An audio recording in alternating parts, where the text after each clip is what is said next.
Now turn to Section 4.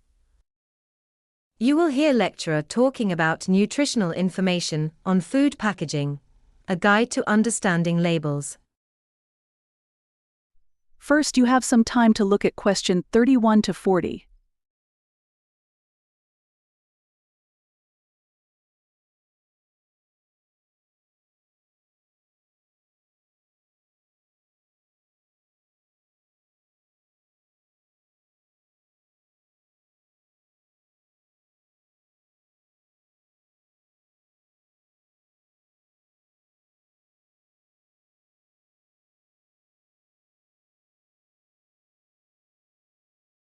Now listen carefully and answer question 31 to 40.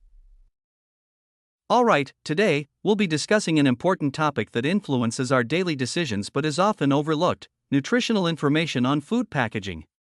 With the rise of health-conscious consumers and an increasing awareness of diet-related diseases, understanding how to read food labels is essential for making informed dietary choices. Let's dive into the details of what these labels offer and how they can guide you in selecting healthier options. Nutritional information on food packaging serves two primary purposes: informing consumers and promoting public health. Governments around the world require food manufacturers to include detailed information on ingredients, nutrient content, and allergens on their products. The idea is to provide transparency and give consumers the knowledge needed to maintain a balanced diet. For instance, you might pick up two similar-looking products, but a quick glance at the label could reveal significant differences in fat, sugar, or salt content. Let's break down the common elements found on most food labels. 1. Serving size. This is where you should start. The serving size defines the amount of food that all the nutritional information is based on. Keep in mind that many people consume more than one serving in a sitting, meaning you have to adjust the nutrient values accordingly. 2. Calories. This section tells you the total energy content per serving. It's important to note that the daily recommended intake for an average adult is around 2,000 calories, although this can vary based on factors like age, gender, and activity level. 3. Macronutrients. The three major macronutrients listed are fat, carbohydrates, and protein. Each macronutrient plays a different role in the body, and their proportions can greatly influence health. For instance, a high fat content, especially from saturated or trans fats, can increase the risk of heart disease. For micronutrients, these include vitamins and minerals like vitamin D, calcium, iron, and potassium. They are typically listed as a percentage of the daily recommended value, helping consumers identify foods that can fill specific nutrient gaps. 5. Allergen information. Many products also have a section for allergens such as peanuts, soy, and gluten. For people with food sensitivities, this part is crucial. Now, let's look at marketing tactics and misleading labels. It's important to recognize that food packaging can be designed to mislead consumers. Words like low-fat, natural, or sugar-free can give the impression of a healthier product, but these terms may not always mean what you think. For example, a product labeled as sugar-free might still contain high levels of carbohydrates or artificial sweeteners, which have their own health implications. Another key point to be aware of is the difference between total sugars and added sugars. Total sugars include both naturally occurring sugars and those added during processing. It's the added sugars you need to keep an eye on, as excessive consumption has been linked to obesity, diabetes, and other chronic health conditions. Nutritional labels are an indispensable tool for making informed food choices. By understanding the components of the label, from serving size to micronutrients, you can make better decisions about your diet and overall health. But always be aware of the marketing tricks that might obscure the real nutritional value of a product. The next time you're at the grocery store, take a moment to read the label and see how the foods you buy stack up. That is the end of Section 4. Now, you have half a minute to check your answers.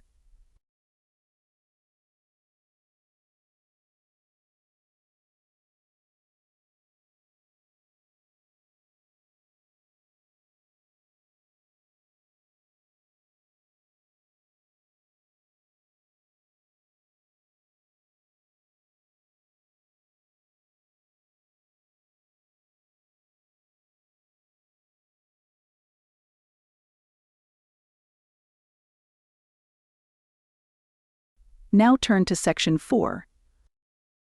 You will hear lecturer talking about the traffic light system, a symbol of urban efficiency. First, you have some time to look at question 31 to 40.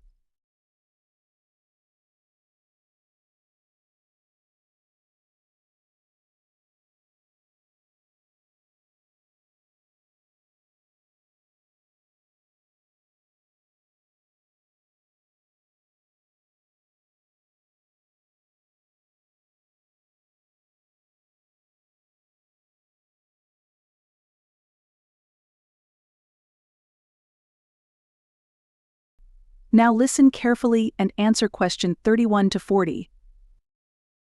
Good afternoon, everyone. Today, we are going to discuss one of the most visible yet often underappreciated systems in urban life, the traffic light system.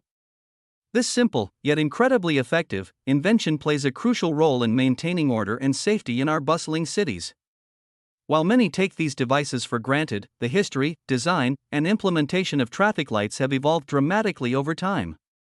Understanding the principles behind this system can give us insights into urban planning, traffic flow, and even modern technology like automation in smart cities. I'll be telling you a brief history of traffic lights. The origins of the traffic light system date back to the 19th century. The first manually operated gaslit traffic light was installed outside the British Houses of Parliament in 1868. However, it was short-lived due to an explosion, and it wasn't until the advent of electricity in the early 20th century that the first modern traffic lights were installed. The first electric traffic light appeared in Cleveland, Ohio, in 1914, featuring only red and green lights. The inclusion of the yellow or amber light came later as an additional signal to caution drivers. The traffic light system revolves around three key colors: red, yellow, and green. Each color has its specific role in controlling the flow of vehicles and pedestrians. Red, universally understood as a symbol for stop. Red is the most critical color in traffic management. It is meant to halt the movement of vehicles, ensuring that cross-traffic and pedestrians can safely pass. The duration of a red light can vary based on the time of day, volume of traffic, and whether the system is controlled manually or via automated software. Yellow, the yellow light signals caution and acts as a transitional phase between red and green. It gives drivers the chance to slow down and prepare to stop. However, many accidents occur at intersections because drivers attempt to beat the yellow light, risking collisions. Green, of course, signals go and allows the flow of vehicles through the intersection. In most cities, green lights are coordinated in a sequence known as green waves, allowing vehicles to move through a series of lights without stopping, thus easing congestion. So what are the traffic light timers and sensors? Many modern traffic systems incorporate smart technology and sensors to adjust traffic light timings dynamically. These systems monitor the volume of traffic at intersections and adjust the duration of red, yellow, and green lights based on real-time data. For example, if a road is less congested, the system can reduce the red light duration to improve the efficiency of traffic flow. In addition to vehicle signals, traffic lights also include pedestrian controls. In many cities, you will see dedicated pedestrian signals that indicate when it is safe to cross the road. These signals are often equipped with sound or tactile feedback for the visually impaired. The traffic light system is an example of simple yet highly effective engineering that touches almost every part of modern life. It's not just about stopping and going. It's about ensuring safety, optimizing traffic flow, and creating an organized system where chaos could easily reign. As cities grow and transportation systems evolve, innovations such as smart traffic lights and vehicle-to-infrastructure communication may further revolutionize the way we think about urban mobility. That is the end of section 4. Now, you have half a minute to check your answers.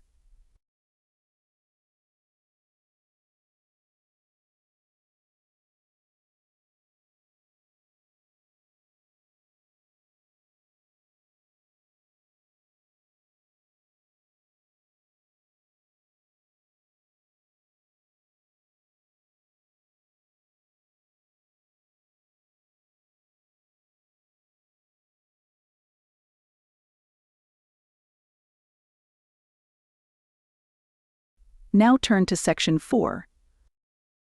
You will hear lecturer talking about the history of tea. First, you have some time to look at question 31 to 40.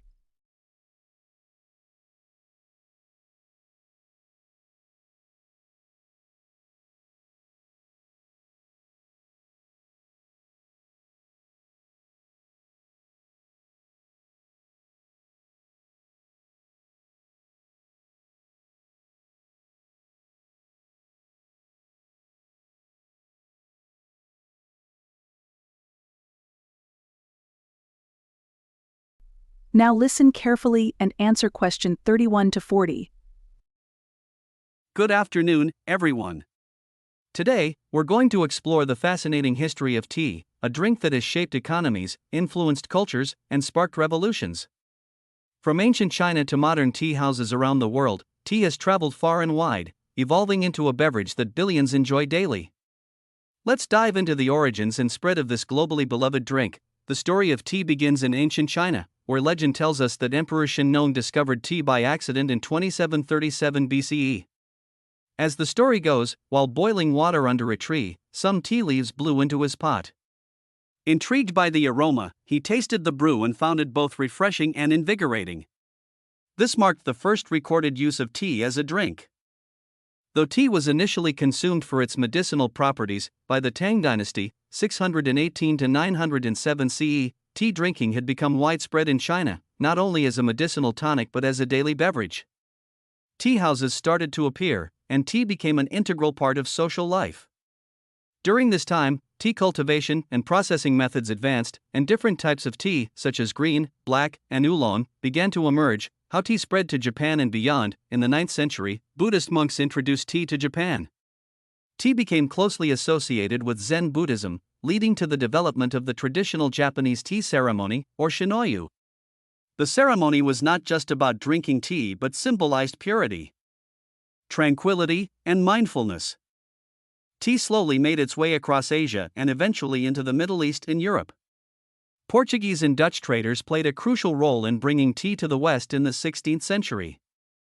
By the 17th century, tea had become a fashionable drink in England, where it was soon intertwined with British culture. The British East India Company capitalized on the growing demand for tea by importing vast quantities from China. In the 18th century, tea became so popular that it accounted for over 10% of the British government's revenue through taxes.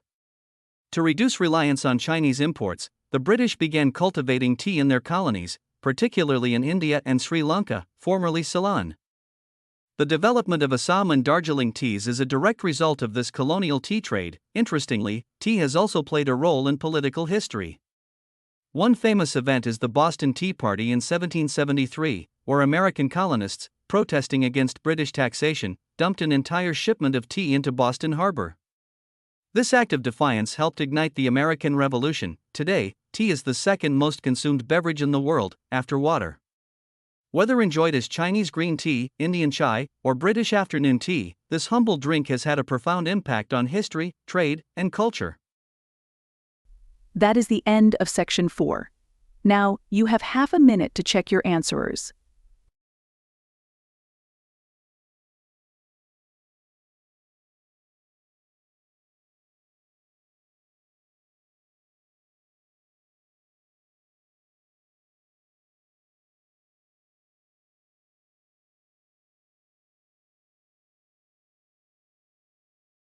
Now turn to section 4. You will hear lecturer talking about the history of the Taj Mahal. First, you have some time to look at question 31 to 40.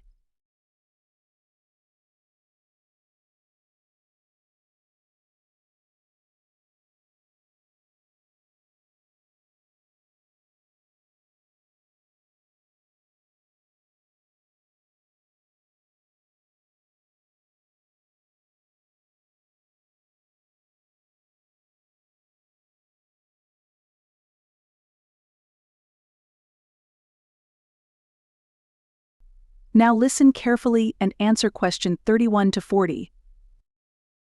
Today, we'll be exploring the remarkable history behind one of the most famous architectural wonders of the world, the Taj Mahal. Known for its stunning beauty and intricate craftsmanship, the Taj Mahal is not just a symbol of love but also a significant piece of India's rich cultural and architectural heritage. So, what is the origin and purpose of the Taj Mahal? The Taj Mahal was commissioned by the Mughal Emperor Shah Jahan in 1632 as a mausoleum for his beloved wife, Mumtaz Mahal, who died during childbirth. Grief-stricken by her death, Shah Jahan vowed to create a monument that would stand as a testament to their love and serve as her final resting place. The construction of the Taj Mahal spanned over 2 decades, with completion in 1653. The labor required more than 20,000 workers, including architects, artisans, and laborers from across the Mughal Empire and even from as far as Persia and Europe. The Taj Mahal is a masterpiece of Mughal architecture, which is an amalgamation of Islamic, Persian, Ottoman, and Indian styles. Built primarily of white marble, it is known for its symmetrical design. The central dome, which rises to a height of 240 feet, is flanked by 4 smaller domes. The monument is set against the backdrop of lush gardens, reflecting pools, and 4 minarets that frame the structure, all emphasizing balance and symmetry. The intricate inlay work, known as pietra dura, is one of the defining features of the Taj Mahal. Artisans meticulously placed precious and semi-precious stones like jade, lapis lazuli, and turquoise into the marble to create floral patterns, calligraphy, and geometric designs. The Quranic inscriptions on the Taj's walls also reflect its spiritual purpose as a tomb. Now, let's see cultural and historical significance of Taj Mahal. Though it was built as a mausoleum, the Taj Mahal came to represent much more. For centuries, it has stood as a symbol of eternal love and the epitome of Mughal craftsmanship. It was declared a UNESCO World Heritage Site in 1983 and is considered one of the 7 wonders of the modern world. Each year, millions of tourists visit the Taj Mahal, and it has become an iconic representation of India's cultural heritage. Interestingly, there are also various myths and legends surrounding the Taj Mahal. One such myth suggests that Shah Jahan had plans to build a black Taj Mahal directly across the Yamuna River as his own tomb. But this plan was never realized due to his deposition by his son Aurangzeb. Over the years, the Taj Mahal has faced several environmental challenges, primarily due to pollution from nearby factories and the Yamuna River. Preservation efforts have been put in place to maintain its pristine condition, including regular cleaning of the marble and environmental regulations to reduce pollution. The Taj Mahal remains not just a monument of love, but a powerful reminder of the ingenuity and artistry of the Mughal era. It stands as a timeless piece of history, attracting admiration from all corners of the globe. That is the end of section 4. Now, you have half a minute to check your answers.